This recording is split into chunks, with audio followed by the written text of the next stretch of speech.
Ce programme vous est offert par Kadibir. Notre patrimoine, c'est vous. Cet homme est ce soir parmi nous. Alors, mesdames et messieurs, sous vos acclamations, j'appelle donc l'Asmara, le grand des grands.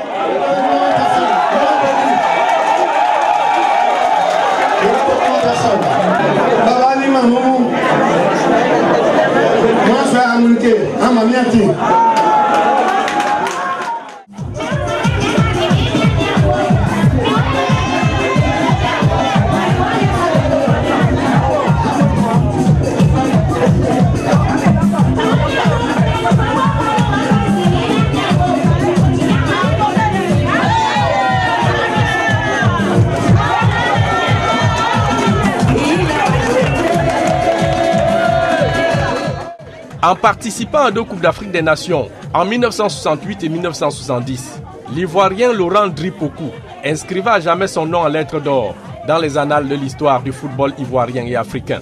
Il a marqué 6 buts en 1968 et 8 en 1970. Le 10 février 1970, la Côte d'Ivoire étrie l'Éthiopie 6 buts à 1. Laurent Pokou réalise alors le premier quintuplé de l'histoire de la CAN. En 1968, j'ai joué ma première Coupe d'Afrique des Nations à Addis Abeba. Il y avait Addis et il y avait Asmara, qui est devenue aujourd'hui la capitale de l'Érythrée. Donc quand nous sommes allés jouer là-bas, je ne sais pas si c'est là-bas que j'ai fait montre encore de mes qualités de ma classe. Et puis là-bas, on m'a surnommé l'homme d'Asmara. Fait marquant pour ce footballeur international de Treichville, tenu le record du plus grand nombre de buts durant 38 ans. 14 au total, avant d'être détrôné en 2008 par le Camerounais Samuel Eto'o. Abidjan est probablement l'une des villes au monde où la densité de footballeurs au mètre carré est la plus importante. Partout, sur le moindre espace libre, des gosses, des adolescents jouent sur n'importe quel terrain. Ce virtuose du football naît le 10 août 1947. L'enfant baoulé commence à jouer au football dans la cour de leur maison, utilisant des chiffons enroulés et des fruits en guise de ballon. Les joueurs de talent se multiplient comme par le passé. Il faut s'occuper de la formation des jeunes. Et puis éviter, parce qu'aujourd'hui, tout le monde veut gagner de l'argent, on vend les joueurs. Dès qu'ils sont un peu bons, ils sont partis. Quand ils sont partis, le club est vidé. Il faut recommencer. Il faut que les clubs pensent à la formation des jeunes au sein de leur équipe.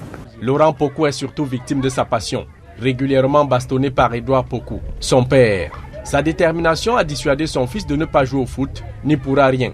Le jeune prodige est enrôlé dès l'âge de 10 ans chez les juniors du mythique club ASEC d'Abidjan, avant de rallier l'Union sportive du foyer de la régie Abidjan-Niger-Bouaké, ville du centre de la Côte d'Ivoire, où son père est muté en 1963. Un an plus tard, le cheminot Édouard Pokou est à nouveau affecté à Abidjan. Toute la famille déménage, mais le père décide de laisser à Bouaké le jeune Laurent pour se responsabiliser en finissant ses études et se trouver un travail. Mordu de foot, basketball et athlétisme, Laurent Pokou intègre l'équipe senior de la SEC d'Abidjan. Mais face à la rude concurrence de son aîné, Eustache Manglé, attaquant vedette de l'équipe nationale des éléphants de Côte d'Ivoire à cette époque, Pokou livre son premier match officiel en championnat le 20 novembre 1966 face au Réveil Club de Daloa. Il inscrit 3 buts au cours de ce match.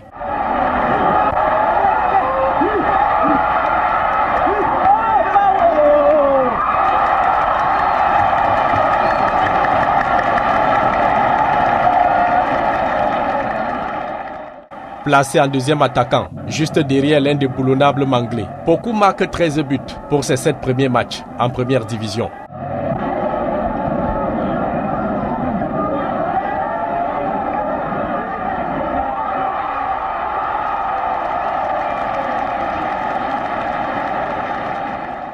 Et Pokou père affiche alors toute sa fierté pour son fils intraitable balle au pied.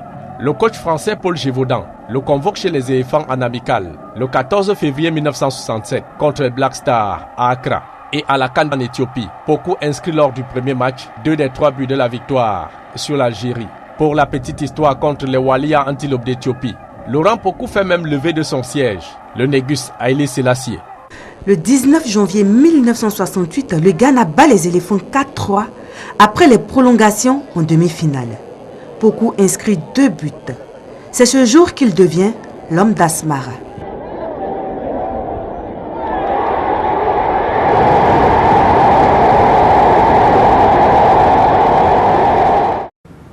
J'ai brillé de 1000 feux.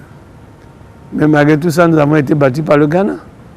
Le Ghana, notre bête noire, voilà encore une équipe. Le Ghana, notre bête noire. Et qui a été souvent sur nos chemins. Idole de tout un pays et d'un club, la SEC d'Abidjan, Laurent Pokou hésite à quitter le championnat ivoirien. Mais sur conseil du roi Pelé, il embrasse une carrière professionnelle en France en 1973 au Stade Rennais, puis à l'AS Nancy-Lorraine en 1977 où il côtoie Michel Platini. Buteur, Laurent Pokou l'est assurément, mais c'est surtout un dribbleur diabolique, un merveilleux dévoreur d'espace, un footballeur d'exception. Né il y a 27 ans à Abidjan, Laurent Pokou est considéré comme le meilleur joueur africain, le meilleur footballeur étranger opérant en France actuellement. À lui seul, il fait et le spectacle et souvent le résultat. Laurent Pokou, marquer des buts, c'est le plus important pour vous? Bien sûr, en tant qu'attaquant, je ne demande pas mieux un attaquant, c'est de marquer des buts. Joueur rapide, fin dribbleur spectaculaire et buteur efficace, Laurent Pokou livre 68 matchs et inscrit 46 buts avec Rennes. Et ça, ici, pas mal d'attaquants le font ici. À ses qualités naturelles exceptionnelles, Pokou ajoute la malice. Témoin ce but étonnant, offert à Léa devant 3 tout récemment. Alors cette année, le titre de meilleur buteur de championnat, c'est possible par exemple pour Laurent Pokou? Tout le monde vit ce titre et vous savez, je suis arrivé de chez moi un peu malade et oui. Il y a eu un mauvais départ. Mais n'empêche que je suis quand même ambitieux. Ce serait une joie d'être le meilleur buteur de France. De 1973 à 1979, Laurent Pokou passe dans 3 clubs français, joue au total 101 matchs et marque 55 buts. À la fin de sa carrière en 1980, il se reconvertit à l'entraînement, prenant en main son club formateur, la SEC d'Abidjan, puis le Rio Sport d'Anyama, le MA d'Abidjan et l'Union sportive de Yamoussoukro. Il faudrait qu'au niveau de la DTN aussi, il faut faire la détection, il faut faire un travail, ça je veux parler de la fédération. Il faut faire un travail de fond, de faire la détection et mettre ces joueurs à la disposition des clubs. C'est la seule façon d'apporter un plus au club, de pouvoir s'aguerrir et d'avoir un championnat, j'allais dire, concurrent. Éléphant parmi les plus gros de toute la Côte d'Ivoire, Laurent Pokou se retire définitivement des terrains en 1988 après avoir écrit les plus belles pages du football ivoirien et africain.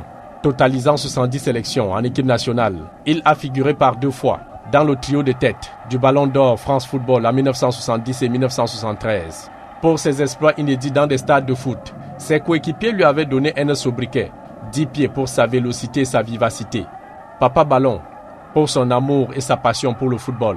Arrivé au Stade Rennais, un journaliste français l'avait même surnommé le Duc de Bretagne.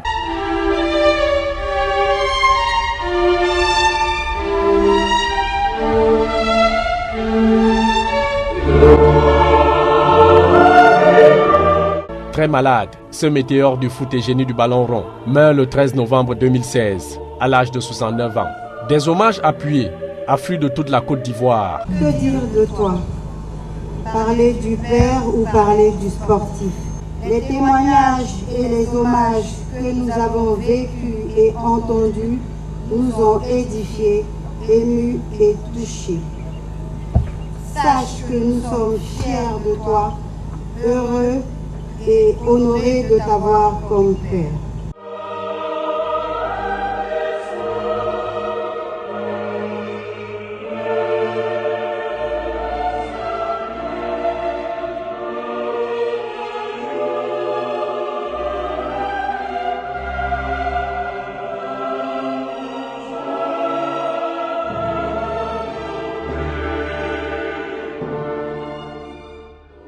Ce programme vous a été offert par Kadibir. Notre patrimoine, c'est vous.